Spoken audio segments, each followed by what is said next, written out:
Welcome back to episode 25 of the Jungle Podcast. 25, quarter century mark. Only took us, 2 weeks to get to this point, right? Yeah, it has, but it's been a busy couple weeks. A lot of stuff has kind of gone on, except we talked about it. That not much in the sports world that we wish it was, but still. No, there's absolutely here we nothing are. going on, really, but yeah. But here we are. It's good to be back, man. It's I've missed it. Yeah, absolutely. And I think we have a good episode for you guys today. If this is your first time listening to us, you can find us on Twitter at The Jungle Pod. You can find us on any listening platform as The Jungle Podcast. And you can find us on YouTube as The Jungle Podcast as well. I want to give a couple shout outs to Graham and Zach. Both have been badgering me about when we're doing another one. So I think we found 2 of our 6 listeners right there. But yeah, I know it's been good to get those questions. That shows that some people at least are listening. So that's some people are, and we still had the wide receiver episode, which for some reason is still growing. It's over 300. Yep. But you know what? It's like we said. I know we took it but it was like a week and a half off, just like a week and a half. It's not bad. Whatever. Yeah. Yeah. I mean, we're here. We're back. So. We're here. We're coming at you. Like you said, we got a great episode. I'm excited about this one. But yeah, before we get into it, so any news and notes you want to hop off off the bat? I mean, there's been 2 weeks of stuff. So yeah, baseball's back. The Reds have a great team.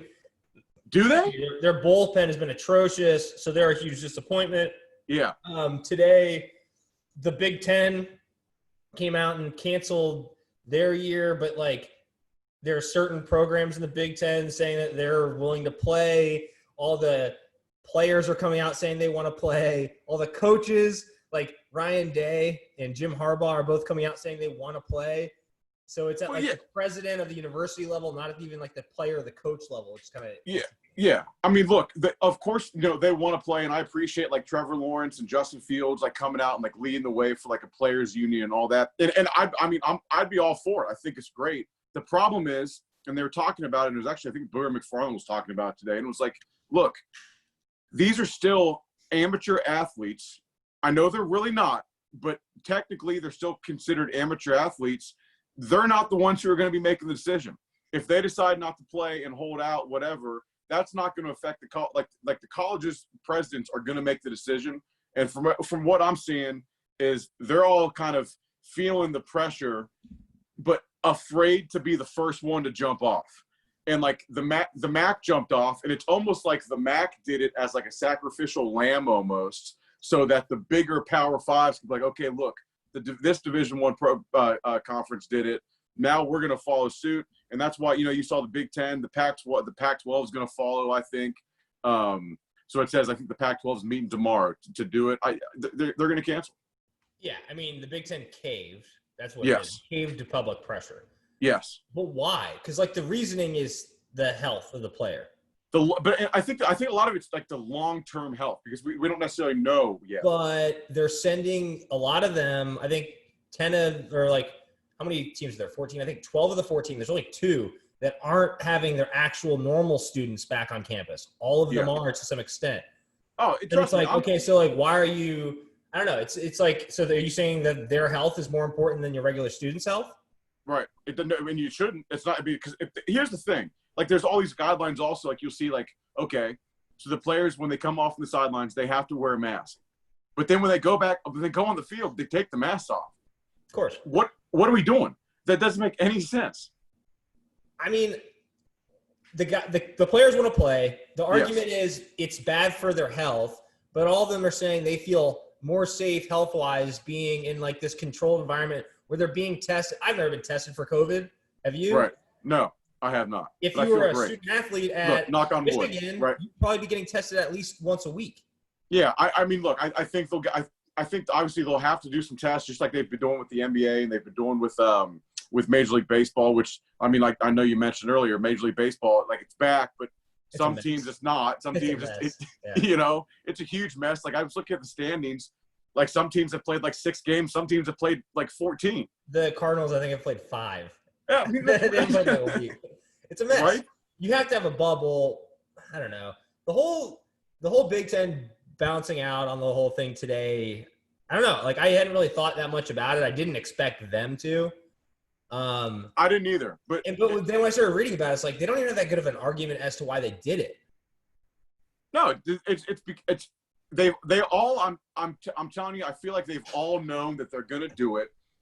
They're going to try to play in the schedule last week. Why'd they put the schedule out last week?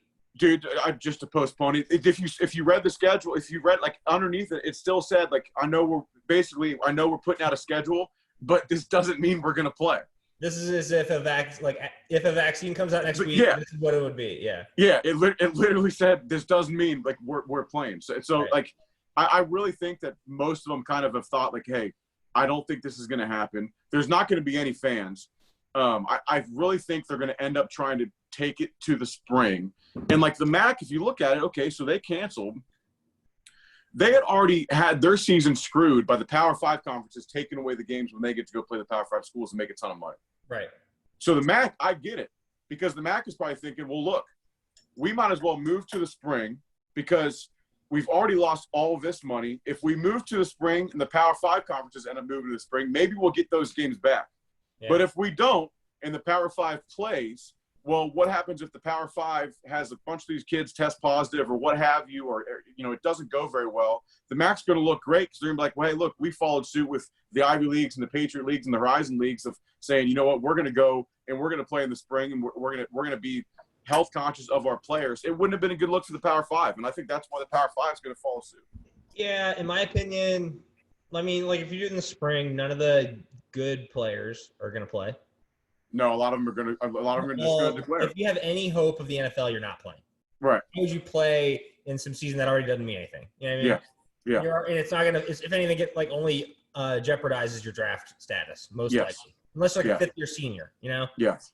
I don't know, man. I don't get it. The interesting thing that's going to be interesting to see is like, for instance, I said – so Frost came out. Nebraska and Iowa were the only two teams or only two universities that didn't that basically said they still want to play. So that means their president is on board with like the athletic staff. Yeah. And they've openly said we're willing to play in any conference. Like they're like actively seeking somewhere to play this year to try to get in. It's going to be interesting, man. Like I'm telling you, there's weird stuff happening. The snowball effect it's going to have in the long run about player organization and possibly the possibility of a union. Because like this is kind of the perfect storm for that to finally happen. And there's a lot of lawyers out there who'd love to get a piece of the NCAA. 100%. I also think what you could also start to see is some like Power 5 now is you're seeing the separation even more away from the mid-major conferences.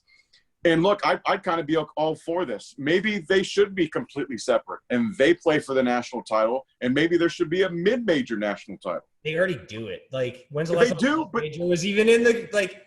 But I mean that's what I'm saying. Once every 5 years, it already is separate. It's just not official. But that's what I'm saying. So that's moving more and more towards it, where it's like, you know what, maybe that could be a good thing. But let the mid majors play for a national title. 1A, 1AA, 1AAA. That's why not? Yeah, no, I like it. I like the idea. I never thought of that. That's good. Yeah, and because then guess what? You have a playoff for the Power 5s. Then the mid majors could have playoffs. Yeah, and it could be it could be a lot of fun. It could be really cool. Yeah. Yeah. It's going to be like the 1AA schools, like you watch North Dakota State play in the playoffs. They're a ton of fun to watch, And if you get the playoffs at the mid-major, I think it could be fun. I mean, it's going to be super interesting. The ACC came out and they're like, who was it? I think it was the coach of Louisville, or I'm pretty sure it was saying like, I don't care what anyone else does, we're playing. And it's the like coach doesn't control anything. Whatever you say, I'm telling you, like Jim Harbaugh came out and said it. I'm sorry, Jim, but you're not the one making the decision. You're not. I don't know. It's going to be interesting, man. I don't think it's over yet. It's definitely not over.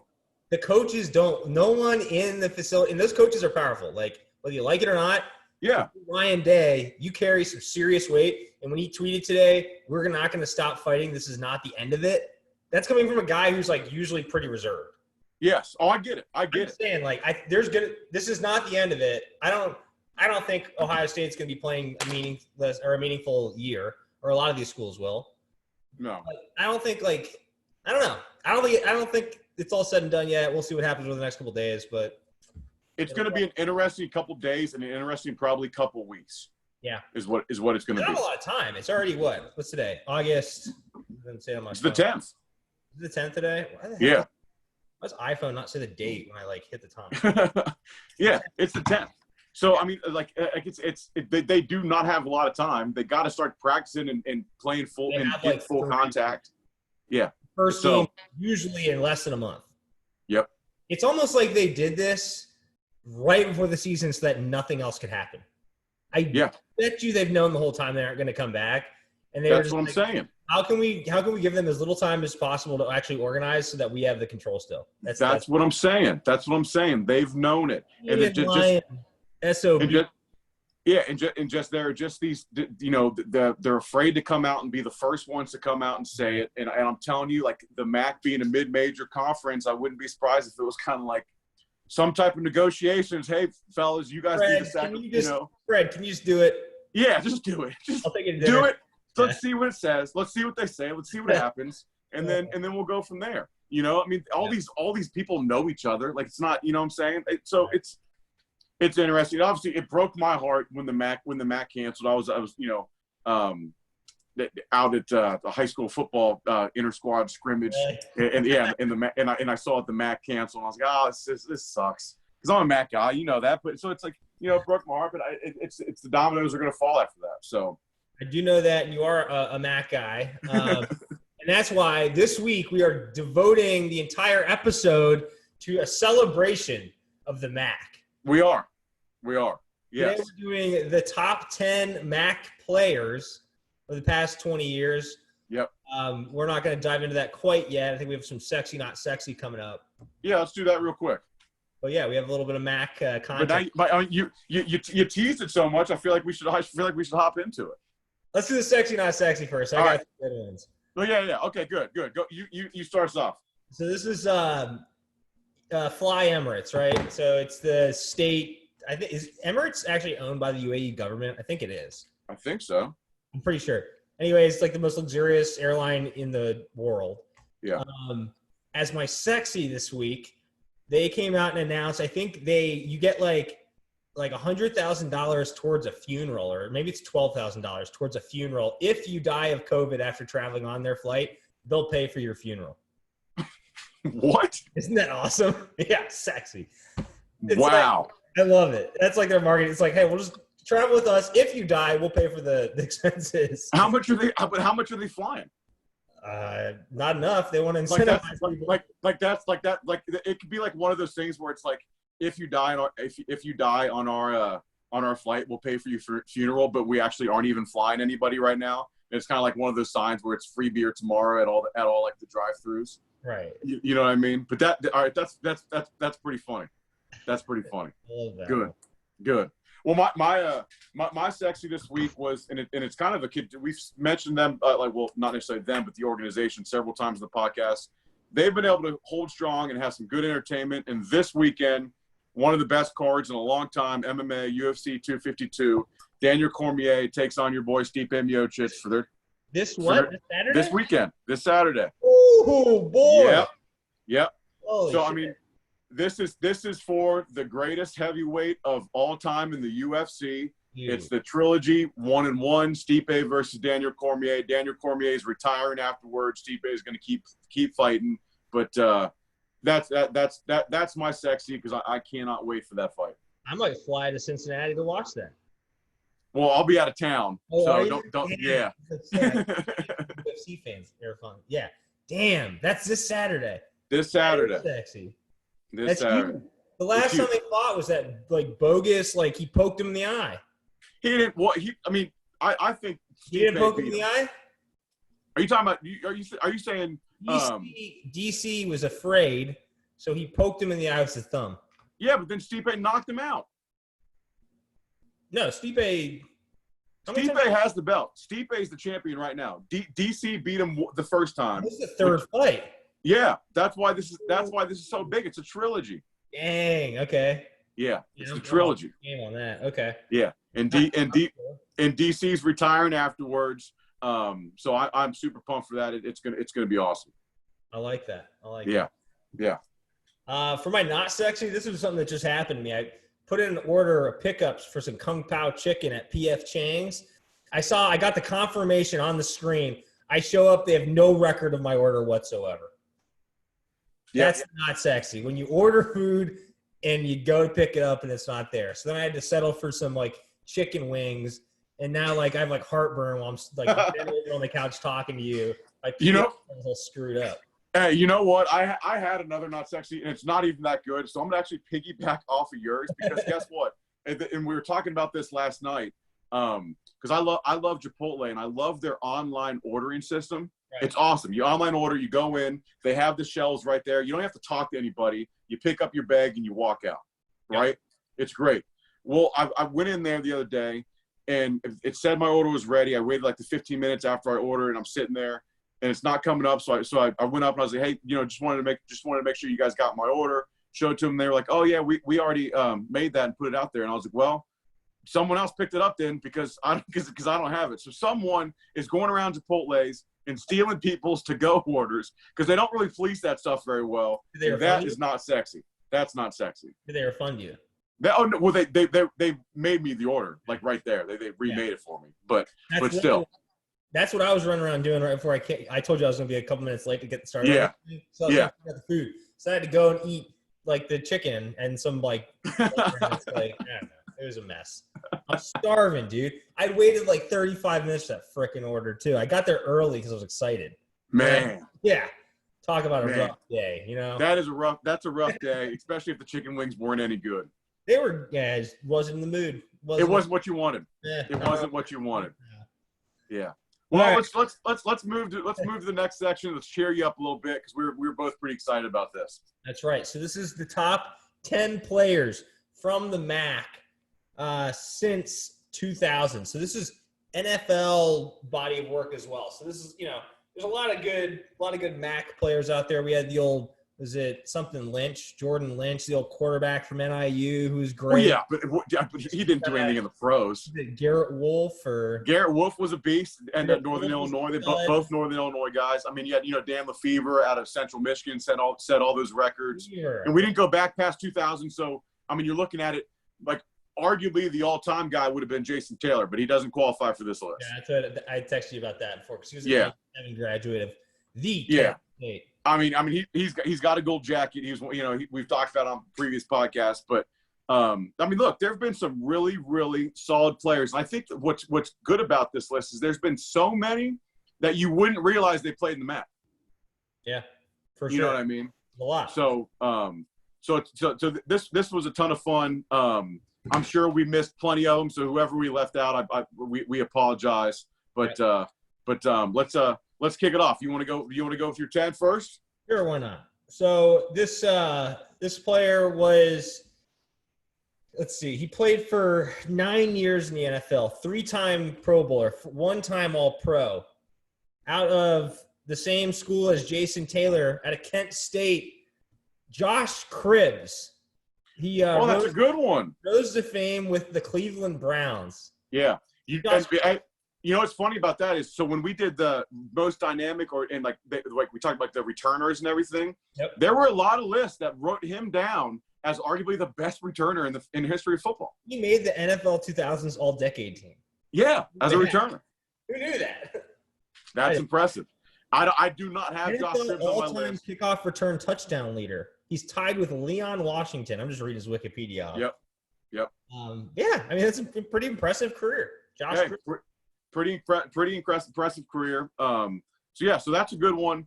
My number 10, this guy was a 2-time Pro Bowler, 1-time a first-team All-Pro, 1-time a second-team All-Pro.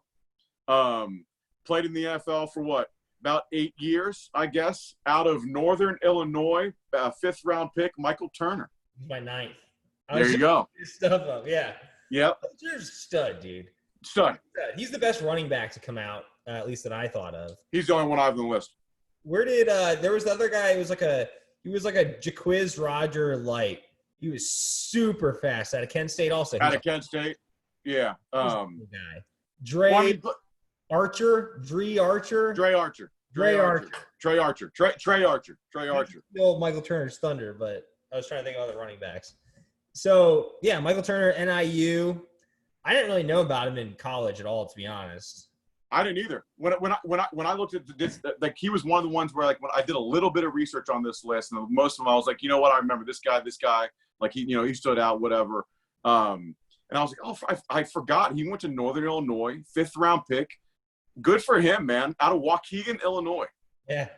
It's right up on the border with Wisconsin. Yeah. So he's your number 9, huh? Yeah. Okay. Yeah. My number 9, then I might as well go ahead and say mine. A defensive lineman, listed at defensive end, but I remember him playing defensive tackle in college. Played for Temple when they were in the MAC. They're no longer in the MAC. Okay. But when he was there, they were in the MAC. He was a 1st round draft pick. So that's pretty big. Wow. He's been a Pro Bowler. He was a 2-time second team All-Pro, Muhammad Wilkerson. Ooh. Did he play for the Jets? Jets. Yeah. It was Yeah. good. Very good. Very good. Yeah. Very good. Temple was in the MAC, weren't they? Yeah. Yep. Who are they with now? They're in the Conference USA? They get kicked out, or was that like a – I think they are in the Conference USA now, or Big East, or but I mean they moved up a little bit. I think they're in the American. They're in the American. Yeah. Okay. What are they now? You know what I mean? All that trouble to join the AAC. Yeah. All right, dude. Yep. Like yeah, that. but out of Temple, 1st round draft pick. So with my 8th, native of Kalamazoo, Michigan. I wonder if we have the same person right here. 2006. Went to Western Michigan. I think we have the same. Western Michigan. We have the same number 8.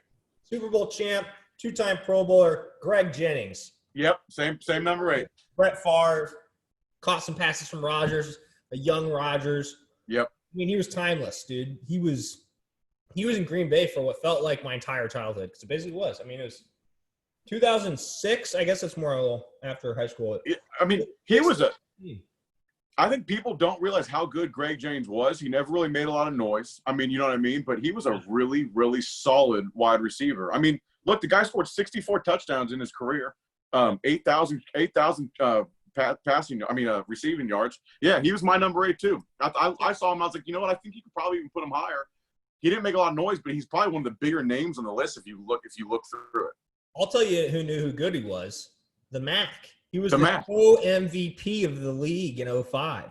And the MAC Offensive Player of the Year. Yeah. Yep, that's right. Maction, baby. That's right. Maction. Freaking Greg Jennings. Who's Michael Jennings? Is that an actor? Maybe he's an actor. Michael Jenkins? That's the wide receiver. Michael Jenkins is the wide receiver. Yeah. Number 8, Greg Jennings. You had him at 8 too? I had him at 8 too. Okay. I had him at 8 too. Who do you have at 7? I mean, it's So my 7, here's the thing. I think you could probably put him higher as well. He was also a 1st round draft pick. And I have another person he's an offensive lineman. I have another offensive lineman actually ahead of him because I think he's going to end up being better. I think he is better. But my number 7 is Joe Staley out of Central Michigan. Okay. I got him that, man. What's that? I got him higher. Yeah, and I think that's fair. I really, really think it's fair to put him higher. I think his 1st round draft pick, he had a really good career with the Niners, 6-time Pro Bowler, 3-time second team All-Pro. I think after going through this list, looking at a couple guys that I'm just like thinking, it was just tough for me to put him ahead of him. And the next guy is also another offensive lineman. But, this next guy for me, if he didn't get hurt this year, I mean, there were lists where he's like literally listed as the best guard in football or one of the best offensive linemen in football. Joe Staley is a great offensive lineman, but he's never been regarded as the best offensive lineman in football. Marshall Yanda. Yeah, Yonda's definitely up there. but he's definitely awesome. Made the top 10. He's my number 7. Interesting. So I have Staley. I had him higher. I just moved him to my 6. I just didn't. Okay. But as my 7, I think. Hold on. Where did he? I think he went to Kent State too. Julian Edelman. Yeah, he went to Kent State. I have him higher. Golden Flash. He played quarterback. Or is that? No, it's the actor. Golden Flashes. Golden Flashes. Yeah. So, dang, there's a lot of Kent State guys. So is that Edelman? Who else was a Golden Flash? Cribs. They got some Cribs. Or some I can't think. Some wide receiver talent. Hey man, I mean Kent State's put out some good players. I have Edelman higher. I think Julian Edelman. I mean, he's a Super Bowl MVP, and he's had some years that have been absolutely unreal, obviously. 3-time Super Bowl champion. So I have a little bit higher. Not much higher, but a little bit higher. He's won a lot of Super Bowls. He's with Tom Brady. He's a hard one for me to like really understand how good he is. You know? Like I know he's good. But like after that other Super Bowl, people were like, is he a Hall of Famer? He's in my eyes, he's not. Like he's close, but I don't think he's a Pro Bowl. Yeah, I don't think he will be a Hall of Famer. If Wes Welker's not a Hall of Famer, Julian Edelman's not a Hall of Famer. He's never been a Pro Bowl. And here's the thing. But I will say this: after their last Super Bowl, I mean, dude, some of the catches he made were just absurd. Huge plays. Yeah, that's why he's Super Bowl MVP. Pro Bowl, like that's So he's my number 5. One. So Josh Cribbs has made 3. Yeah, Julian Edelman's never made 1. Oh, I'm sorry. See my number 4. Where are we at right now? I don't know what year it is. I'm at. I just gave you my 7th. Okay, so you just gave me your 7th. All right, perfect. Okay, never mind. I'll have to figure out who else I had up here. So I have 6 right now. I have my. You have? Did you write 9 down? What's that? I was kind of wondering out of like my top 5 who you probably don't have. I'm going to tell you here in just a second. Hold on. Okay, it's all right. Doesn't matter. We're going to keep going. We're going to keep rolling. So we're on my number 6, right? Yes, we are. Who'd you give a 7? Did you give a number 7 yet? My 7 was Staley. Okay. Yeah. So now you're at number 6. Yeah. So my number 6 who was is your Brent. 10? So my 10 was Michael Turner. I'm confused. 10 was Michael Turner. Okay. 9 was Muhammad Wilkerson. Okay. 8 was Greg Jennings. Okay. 7 was Joe Staley. Got it. My number 6 is coming up right now. He's the guy who I actually think is a better offensive lineman than Joe Staley. He's younger, obviously hasn't been in the league for nearly as long. 1, 2, 3, 4, 6. Is that what your issue is? I do. But it's okay. We're rolling. We're rolling. Yeah. We're rolling. So maybe this is actually my number 5. But this guy, my number 6 is Brandon Brooks, offensive lineman out of the Philadelphia Eagles. He's Super Bowl champion, 3-time Pro Bowler from 2017 through 2019. Got drafted in 2012 out of Miami of Ohio. The guy is an absolute animal, just a beast. I mean, like shaking his hands is like picking up a pack of bananas at the grocery store. You play against him? Yeah, his fingers are so thick, man. His hands are so big. I mean, he's just an absolute stud. So Brandon Brooks right there, just a beast. He's my number 6. I think he's better offensive lineman than Joe Staley. He got hurt this year. I feel terrible for him. Hopefully he makes a good recovery here. But that's it. A bundle of bananas. You know when you go to the grocery store and there's like a big old stack of bananas or whatever, and they're big, thick. It's like a big, thick bunch of fingers. Or picking up a bunch of cucumbers. What it'd be like shaking his hand. That's how big his hands are. In a pickle jar. Yeah, something like that. He probably could stick his hand in and not get it out of a pickle jar. That's a whole other set of issues, my friend. There we go. There we go. Yeah.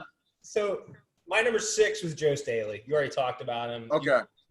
You're like quickly trying to figure out who you should have on your list. I don't get it because I'm looking at number 10. Oh, I know what it is. I'm good. We're good. We're good. I mean, he's top 5 in my opinion. Like those other guys are nice players. These top 5 are like Hall of Fame. Yeah, well, my number 5 is Julian Edelman, so that's it's arguable. But I have him at number 5. Super Bowl MVP. We talked about him. There's no need to really elaborate more on him. But yeah, he's my number 5. My number 5 is. So I saw this guy. I think he graduated maybe 2012. I remember watching him play the Buckeyes.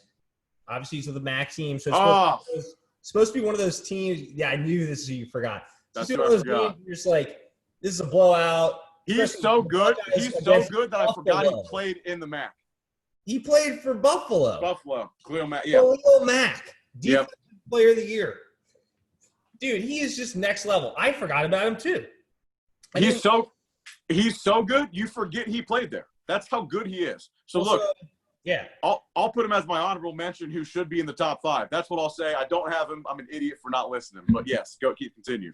No offense to the MAC. If you come out of the MAC and you're the 5th overall pick, you know you're a freak. You're a stud, dude. Yeah. He's so good. Dude, he 5-time Pro Bowler, 3-time first team, NFL Defensive Player of the Year. He just made the All-Decade team. He won the Buckus Award twice in college. Yeah. He's already on the 100 greatest Bears of all time list, which is a storied franchise. Yeah. He was the MAC Defensive Player of the Year. He's been with the Bears for 3 years? Or 2 years? 2 years. 18, 19, and he made it. 2 years. It's probably because he won the defensive MVP there. Yeah. That's absurd. Yeah. I mean, Khalil Mack, dude. Like, I forgot about him, and then I Googled. I typed in MAC players in the NFL, and I just saw everyone. I just went through the list. I was like, that's what I should have done. I'm an idiot. I forget Khalil fucking Mack. How did I forget him? Look. Like I said, he's just and he was there when he was there when we played him. So like you forget that he was in the MAC because of how good he is. So look, Khalil.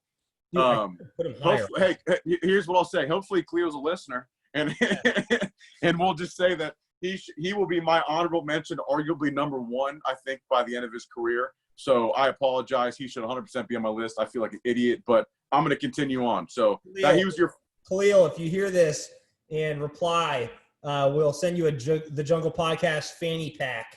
We will. Yeah, we will. All right. So he's your 5. Yeah. Okay. He should be higher than that.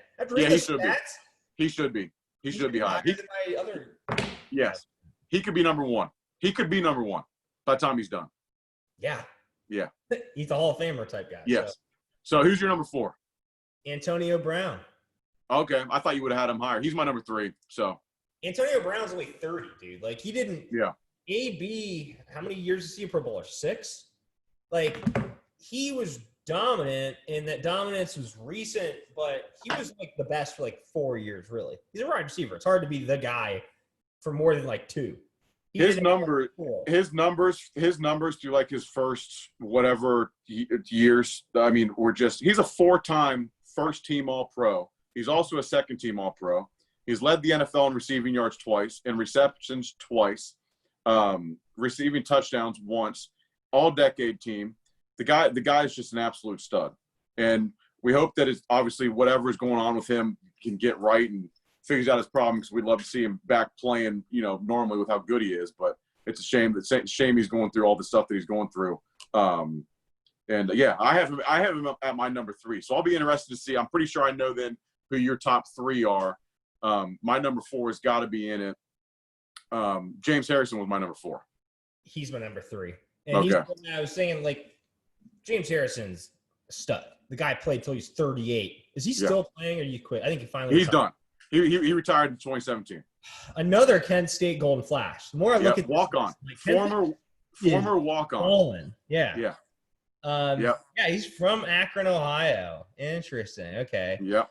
Yep. Kent State undrafted in 2002. What's interesting is that he went to the Pittsburgh Steelers in 2002, was on the practice squad for the Ravens in 2003, went to the Rain Fire in 2003. I don't even know what that is. The Rhine Fire in the Rhine, Europe. Yeah. RHEIN Fire. Yeah, NFL Europe. and then he goes to the Steelers and becomes a 2-time Super Bowl champ, 5-time Pro Bowler, 2-time first team All-Pro, 2-time second team All-Pro, and NFL Defensive Player of the Year in 2008. He's a Hall of Famer. He shouldn't be ahead of Khalil Mack, though. Khalil had just as many Pro Bowls. Look, Khalil to me is the outlier in this list, to where he should be probably number 1, and he deserves to be number 1. And I can't believe that I didn't even think about him. But trying to move past that without thinking about it. Yep. So all right, so he's your number 3. My number 3 was Antonio Brown. I guarantee you. So I know our top 2s are the same. It'll be interesting who you have 1 and who you have 2, though. So, Who do you have it to? My 2 is Antonio Gates. My 1 is Ben Roethlisberger. My 2 is Ben Roethlisberger. My number 1 is Antonio Gates. Okay. Who do you want to start with? I'm looking at Antonio right now. Okay. 8-time Pro Bowler. I actually saw Antonio Gates play Basketball. People don't know. He didn't play football in college. He played basketball. I actually have the shirt in my freaking thing right now. I saw them playing the Sweet 16, and he lost. Yeah. We went down to Rupp Arena in Lexington, Kentucky, and we saw Antonio Gates. I didn't know who he was. Yep. But yeah. So he goes undrafted in 2003. Immediately for the next 8 years in a row, made the Pro Bowl. 2004, 2011. He was the best tight end in the game. Him and Tony Gonzalez. Yes. But, I mean, he just did it forever, dude. He just retired 2 years ago at age 38. I mean, and he was still balling. Look, body of work is why I gave it to him over Big Ben. I get that, and I think that's very fair. I went back and forth with it. The reason why I have Big Ben there, as much as I can't stand him, as much as I hate the Pittsburgh Steelers, the guy plays the position that's the most important in pretty much all of sports. Is a 2-time Super Bowl champion. When he's on, he's unbelievable. And just 2 years ago, he was the NFL passing yards leader in 2018. I didn't know. I mean, he's going to be a first ballot Hall of Famer. So is Antonio Gates. I think the Steelers are going to be really good. I would not be surprised if they're good enough to go make a deep playoff run. I don't know if they're that good. Yep. But former first-round pick, number 11 overall out of Miami of Ohio. Like, that's crazy, too. He's a native of Flag City, USA, where my mom is from, Findlay, Ohio. 11th overall pick in 04. His number 7 for the Red Hawks is retired up in Oxford. Yep. Yeah. Freshman of the year in 01, Offensive Player of the Year and MVP in 03. And then he goes on to be NFL Rookie of the Year. Like, he's kind of he's just trajectory. I think 1 and 2. I think 1 and 2 right there are, like I said, were pretty obvious. But I think you can interchange them. That's a really fun list. I'm still sitting here like kicking myself in the ass because I didn't think about Khalil Mack. But that's just a testament to how good Khalil Mack is because I forgot he even played in the Mac. That's how good he is. I know. It's like I have memories. Sorry, go ahead. Weird. It's like I have memories of him playing at like Florida State sacking quarterbacks in the SEC. LSU or Yeah, I don't know. I completely forgot about him too until I looked at that list. I was like, holy shit. How the hell did I forget him? Because he probably could be he could be in that top 2. 100%. But little Maction for you. Little Maction. Yeah. Maction. Something a little different. So I don't know. If you guys like this, let us know. We'll go ahead and post it. Go vote. Let us know which list you think is more appropriate. Who's the best player? Let us know that. Is it Antonio Gates? Is it Roethlisberger? Is it somebody else? Is it Khalil Mack? Hear that from you. Yeah. Awesome, man. Pretty much all I have. That's episode 25 in the books. Only 75 more to go till we get 100. That's right. Till a Century Club. All right, brother. Well, good doing this, and hopefully we'll be back either this week or next. We'll figure it out from here. Yeah, man. Sounds good. All right. See ya.